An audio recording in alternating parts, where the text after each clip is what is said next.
Hello, my name's Jack Powers. Maybe you've heard of the Pardo massacre in Covina, California on Christmas Eve of 2008.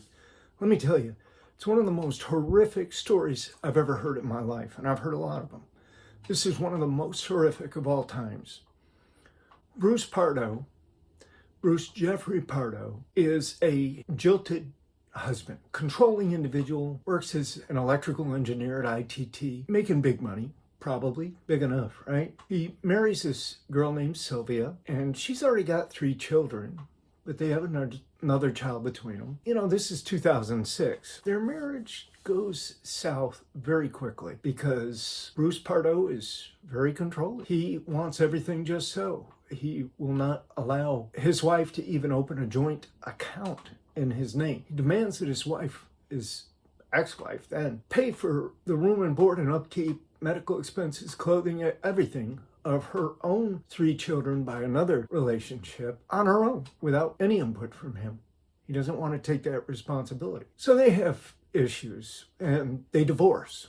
Their divorce becomes final on December 18 of 2008. What happens next is just this horrific story. This is the worst of humanity. This is an example of the worst case scenario. Doesn't get any worse than this. You can't make this stuff up. Christmas Eve, a suburb in Covina, outside of Los Angeles, California. It's Sylvia Pardo's mother and father. It's their house. They have about 20, 25 guests over. Among them, the nieces, nephews, everyone like that. So it's almost midnight. Christmas Eve, almost Christmas. Everybody's just waiting for Christmas, right? It's Christmas Eve. Everybody's in a joyous mood. They've had eggnog. They've probably opened a gift or 2. They're all just eating and in a very, very merry attitude and mindset.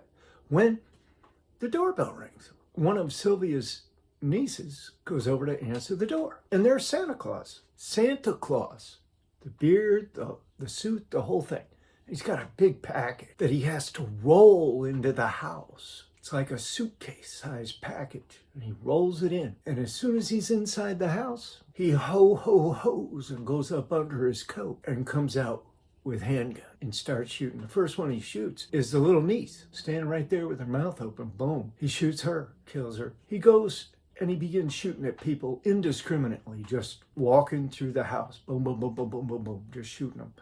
Some of them, he leans over and executes, puts a gun to their head, so forth and so on. Scene that played out there.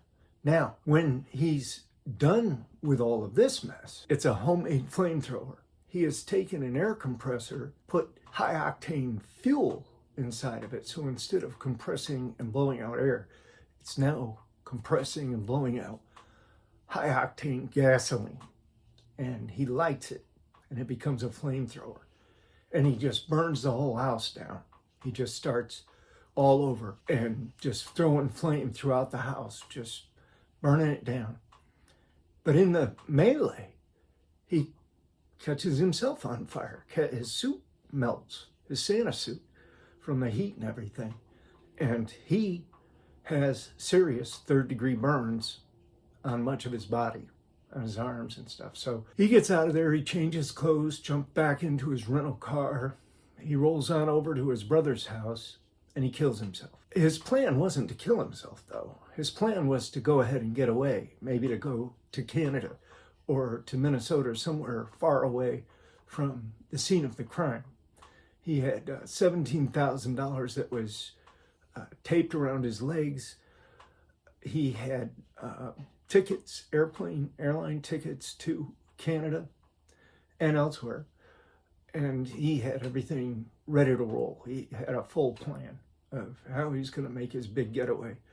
But unfortunate, at least probably in his mind at the last moments, 3rd-degree burns on a lot of his body, on his upper body and arms. Couldn't do much with that. Santa suit stuck to him. What are you going to do with that? Can't get on an airplane like that. Kills himself. Done with it. Finished. Over. So the reason that these stories are important is because this is a demonstration, an example of how evil I hate to use that word, but it really is. There's a kind of evilness that can operate in people's minds, and sometimes they just can't stop themselves. Sometimes they just don't want to, and they just roll right along with it. But it's always better to try to stop if you can. If you start having those kind of thoughts, shut them down early, shut them down fast. This was a horror show. It was horrible. 9 people were killed. It took firefighters. The house was engulfed in such high intensity flames. It took 80 firefighters more than an hour and a half to extinguish the flames. This is just a ranch, probably a 3-bedroom ranch home in a suburb in Covina. Should have been out in 10 minutes. So keep this in mind, bear it in mind as, public warning. This is Jack Powers, and I'm reporting for Murder Mayhem at Christmas time.